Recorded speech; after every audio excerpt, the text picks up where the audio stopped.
You are listening to The Idiot Brain Part 3. This audiobook is solely intended for educational purposes, and all the credit goes to the author and publishers. Chapter 2: The Gift of Memory. Keep the Receipt. The Human Memory System and its Strange Features. The word memory is often heard these days, but in the technological sense, computer memory is an everyday concept that we all understand. A storage space for information. Phone memory, iPod memory, even a USB flash drive is referred to as a memory stick. There's not much simpler than a stick. So you could forgive people for thinking that computer memory and human memory are roughly the same in terms of how they work. Information goes in, the brain records it, and you access it when you need it, right? Wrong. Data and info are put into the memory of a computer where they remain until needed, at which point they are retrieved, barring some technical fault in exactly the same state in which they were first stored. So far, so logical. But imagine a computer that decided some information in its memory was more important than the other information, for reasons that were never made clear. Or a computer that filed information in a manner that did not make any logical sense, meaning you had to search through random folders and drives trying to find the most basic data. Or a computer that kept opening your more personal and embarrassing files, like the ones containing all your erotic Care Bear fan fiction, without being asked and at random times. Or a computer that decided it did not really like the information you have stored, so altered it for you to suit its preferences. Imagine a computer that did all these things all the time. Such a device would be flung out of your office window less than half an hour after being switched on for an urgent and terminal meeting with the concrete car parked 3 stories below. But your brain does all these things with your memory and all the time. Whereas with computers, you can buy a newer model or take a malfunctioning one back to the shop and scream at the salesperson who recommended it. We are basically stuck with our brain. You can't even turn it off and on again to reboot the system. This is just one example of why the brain is like a computer. Is something you should say to many modern neuroscientists if you enjoy watching people twitch due to barely suppressed frustration. This is because it's a very simplistic and misleading comparison, and the memory system is a perfect illustration of this. This chapter looks at some of the more baffling and intriguing properties of the brain's memory system. I would have described them as memorable, but there's no way to guarantee that, given how convoluted the memory system can be. Why did I just come in here? The divide between long term and short term memory. We have all done it at some time or other. You have done something in one room when it suddenly occurs to you that you need to go to a different room to get something. Along the way, something distracts you.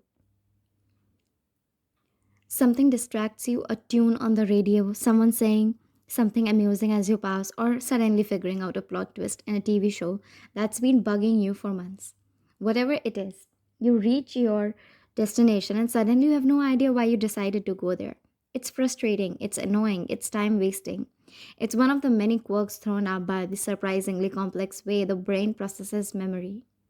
The most familiar division in human memory for most people is that between short term memory and long term memory, these differ considerably, but are still interdependent. Both are appropriately named. Short term memories last about a minute max, whereas long term memories can and do stay with you your whole life.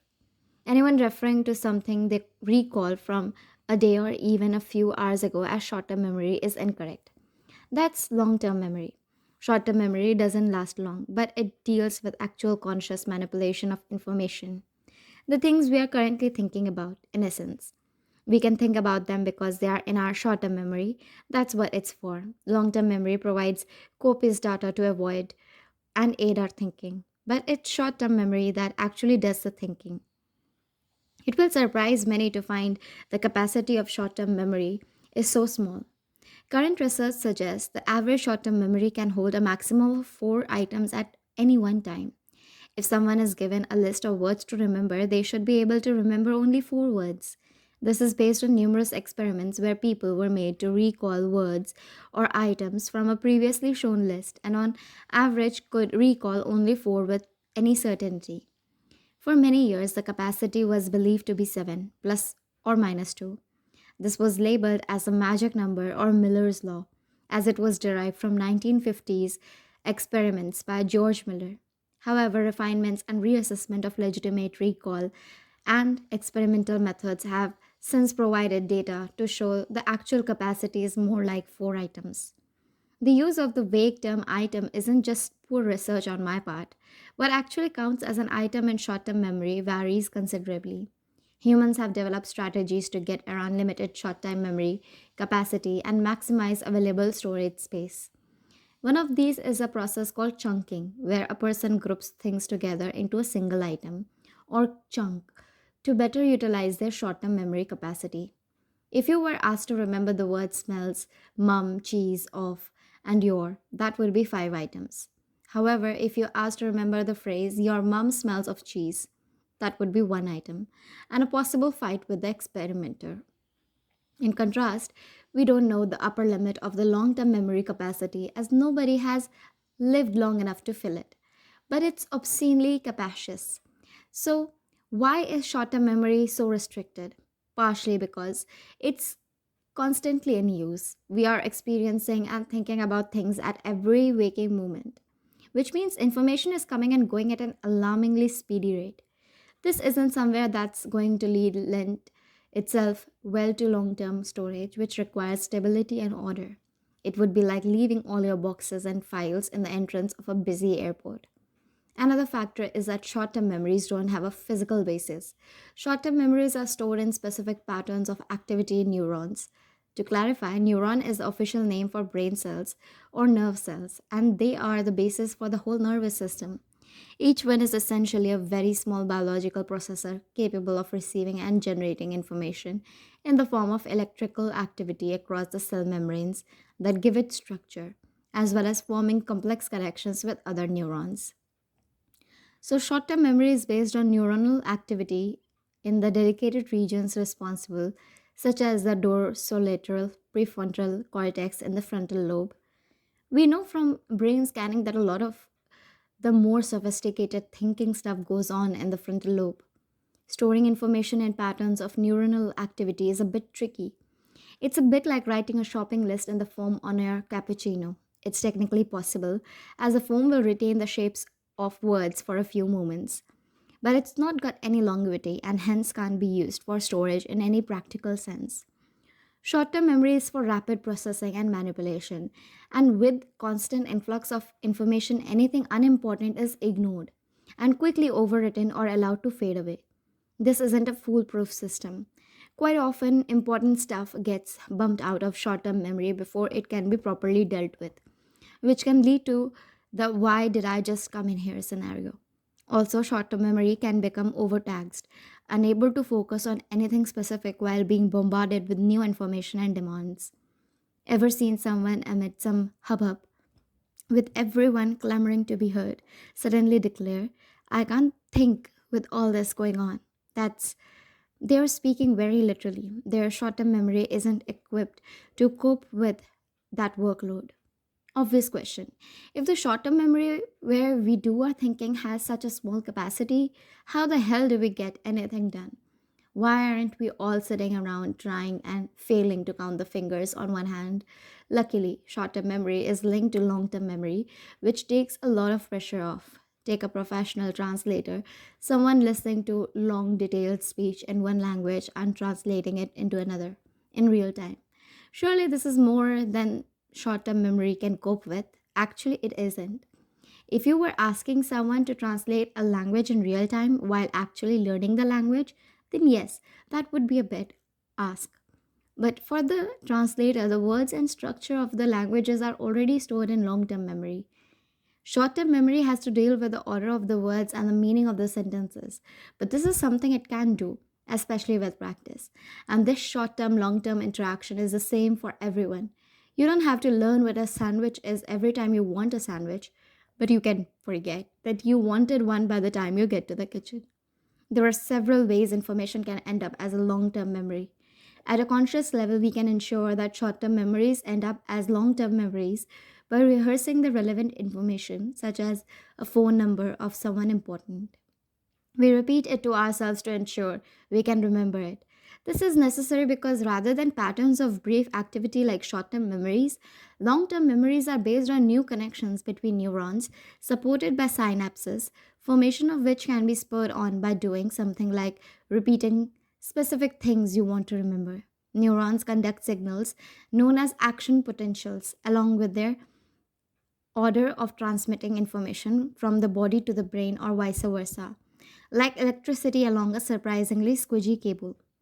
Typically, many neurons in a chain make up a nerve and conduct signals from one point to another.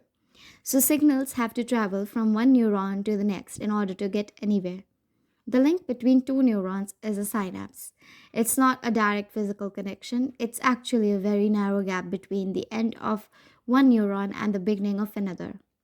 When an action potential arrives at a synapse, the first neuron in the chain squirts chemicals known as neurotransmitters into the synapse. These travel across the synapse and interact with the membrane of the other neuron via receptors.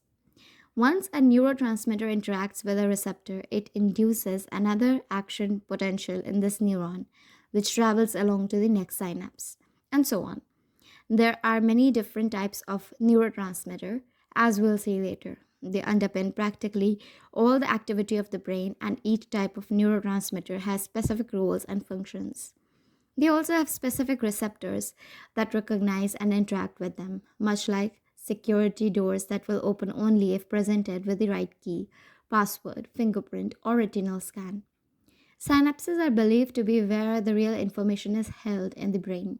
Just as a certain sequence of ones and zeros on a hard drive represents a specific file, so a specific collection of synapses in a specific place represents a memory, which we experience when these synapses are activated.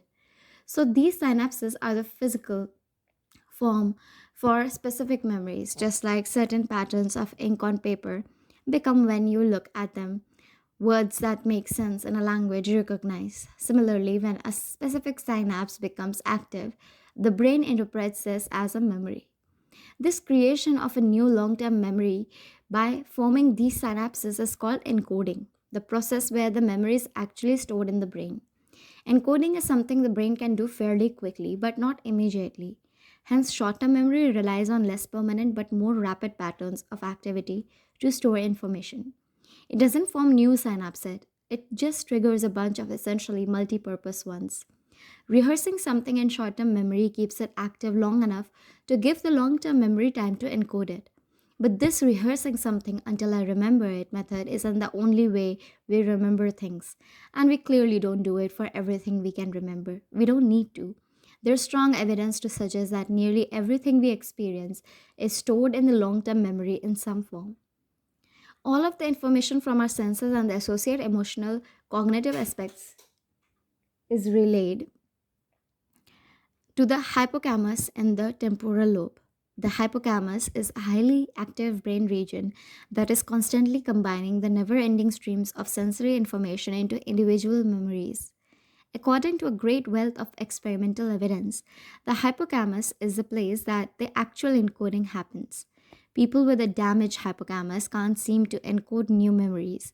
Those who have constantly to learn and remember new information have surprisingly large hippocampi, suggesting greater dependence and activity. Some experiments have been tagged newly formed memories and found that they are concentrated at the hippocampus. This isn't even including all the newer scanning experiments that can be used to investigate hippocampal activity in real time. New memories are let down by the hippocampus and slowly move out into the cortex as new memories form behind them, gradually nudging them along. This gradual reinforcing and shoring up of encoded memories is known as consolidation. So, the short term memory approach of repeating something until it's remembered isn't essential for making new long term memories, but it is often crucial for making sure that a specific arrangement of information is encoded. Say it's a phone number. This is just a sequence of numbers that are already in the long term memory. Why would it need to encode them again? By repeating the phone number, it flags up that this particular sequence of numbers is important and requires a dedicated memory to be retained long term. The repetition is a short term memory equivalent of taking a bit of information, sticking on a label marked urgent, then sending it to the filing team. So, if the long term memory remembers everything, how do we still end up forgetting things? Good question. The general consensus is that forgotten long term memories are still technically there in the brain, barring some trauma in which they are physically destroyed. But long term memories have to go through three stages in order to be useful. They need to be made, they need to be effectively stored, and they need to be retrieved. If you can't retrieve a memory, it's as good as not being there at all. It's like when you can't find your gloves, you have still got gloves. They still exist, but you have got cold hands anyway. Some memories are easily retrieved because they are more salient. For example, memories for something with a great degree of emotional attachment, such as your wedding day or first kiss, or that time you got two bags of crisps out of vending machine when you only paid for one, are usually very easily recalled. As well as the event itself, there is also the emotion and thoughts and sensations going on at the same time. All of these create more and more links in the brain to this specific memory, which means the aforementioned consolidation process attaches a lot more importance to it and adds more links to it, making it easier to retrieve. In contrast, memories with minimal or no important associations get the bare minimum of consolidation, so they have a lot harder to retrieve. The brain even uses this as something of a survival strategy, albeit a distressing one. Victims of traumatic events often end up suffering from flashbulb memories, where the memory of the car accident or gruesome crime is vivid and it keeps recurring long after the event. The sensations at the time of the trauma were so intense, with the brain and body flooded with adrenaline, causing heightened senses and awareness that the memory lodges powerfully and remains raw and visceral. It's as if the brain took stock of the awful things happening and said, "This right here, this awful. Do not forget this. We do not want to have to go through this again." The trouble is, the memory can be so vivid it becomes disruptive. But no memory is formed in isolation. So, even in more mundane scenarios, the context in which the memory was acquired can also be used as a trigger to help retrieve it, as some bizarre studies have revealed. In one example, scientists got two groups of subjects to learn some information. One group learned it in a standard room, the other group learned it while underwater wearing full scuba suits. They were later tested on the information they were told to learn, either in the same situation or the alternative one. Those who studied and were tested in the same situation performed significantly better than those who studied and were tested in different ones. Those who studied underwater and did the test underwater got much better scores than those who studied underwater but did the test in a normal room. Being underwater was nothing to do with the information being learned, but it was the context in which the information was learned, and this is a big help in assessing memory. Much of the memory for where information is learned involves the context at the time. So, putting someone in the same context essentially activates part of the memory, making it easier to retrieve it, like revealing several letters in a game of hangman. At this point, it's important to point out that memories for things that happen to us are not the only types of memories. These are called episodic memories or autobiographical memories, which should be self explanatory. But we also have semantic memories, which are for information essentially without the context. You remember light travels faster than sound, but not the specific physics lesson where you learn this. Remembering that the capital of France is Paris is a semantic memory. Remembering the time you were sick of the Eiffel Tower is an episodic memory. And these are the long term memories we are consciously aware of.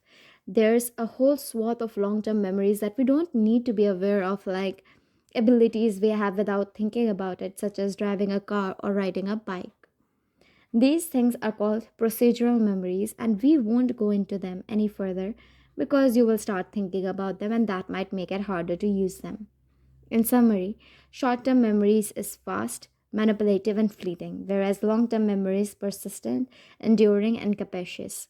This is why a funny thing that happened while in school can be something you remember forever, and yet still decide to go into a room, but if distracted even slightly, forget why by the time you get there.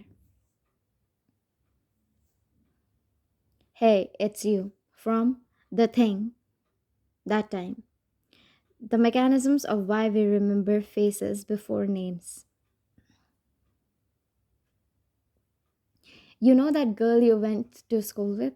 Can you narrow it down? You know the tall girl, dark blonde hair, but I think she was dying it between you and me. She used to live in the street next to us before her parents divorced and her mother moved into the flat that the Jones family lived in before they moved to Australia. Her sister was friends with their cousin before she got pregnant with that boy from town. Bit of a scandal that was. Always wore a red coat, but it didn't really suit her. You know who I mean? What's her name? No idea.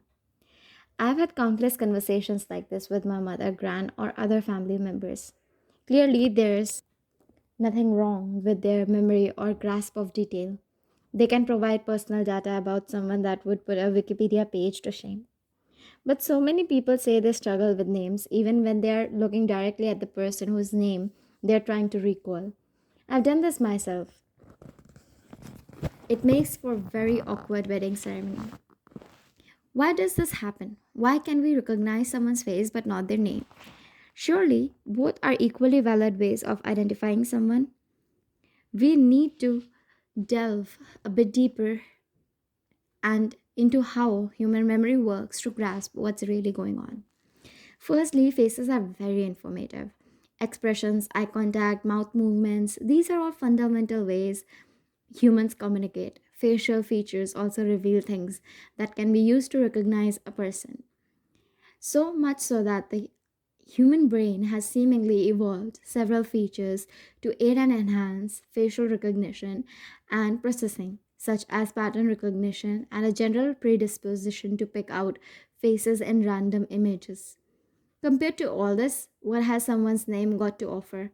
Potentially some clues as to their background or cultural origin, but in general, it's just a couple of words, a sequence of arbitrary syllables, a brief series of noises that you are informed belong to a specific face. But so what?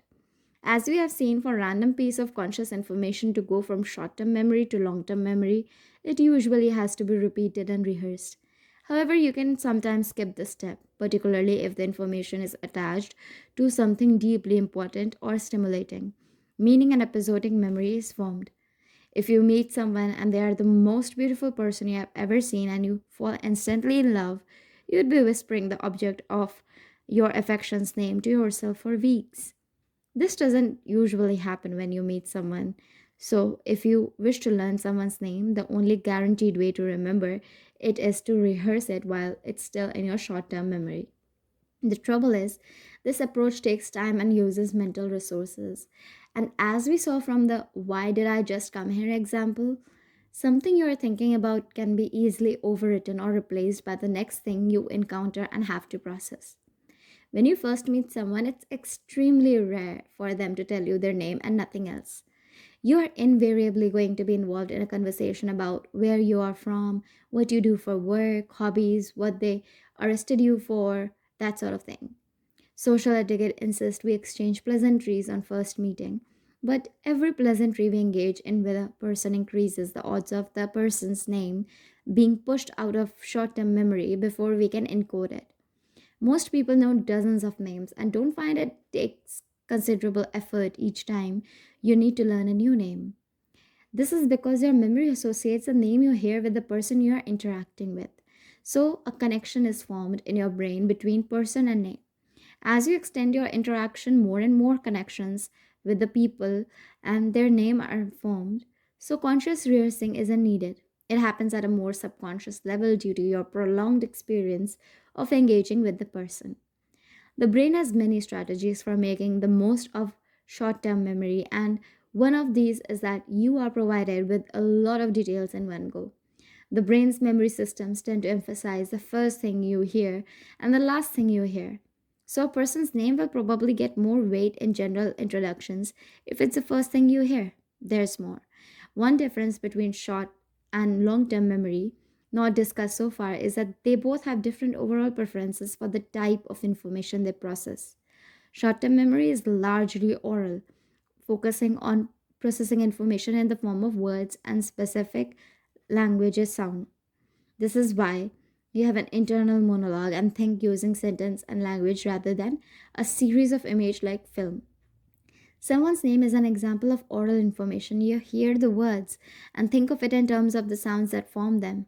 In contrast to this, the long term memory also relies heavily on vision and semantic qualities. So, a rich visual stimulus, like, say, someone's face, is more likely to be remembered long term than some random oral stimulus, like an unfamiliar name. In a purely objective sense, a person's face and name are by and large unrelated. You might hear people say, "You look like a Martin." But in truth, it's borderline impossible to predict accurately a name just by looking at a face, unless that name is tattooed on his or her forehead. Let's say that both someone's name and face have been successfully stored in the long term memory. Great, well done. But that's only half the battle. Now you need to access the information when needed, and that unfortunately can prove difficult. The brain is a terrifyingly complex tangle of connections and links, like a ball of Christmas tree lights the size of the known universe. Long term memories are made up of the connections, these synapses. A single neuron can have tens of thousands of synapses with other neurons, and the brain has many billions of neurons. But these synapses mean there is a link between a specific memory and the more executive areas, such as the frontal cortex that requires the information in the memory. These links are what follows the thinking parts of your brain to get at memory, so to speak. The more connections a specific memory has and the stronger the synapses, the easier it is to access, in the same way that it's easier to travel to the middle of a wilderness. The name and face of your long term partner, for example, is going to occur in a great deal of memories, so it will always be at the forefront of your mind. Other people aren't going to get this treatment, so remembering their names is going to be harder.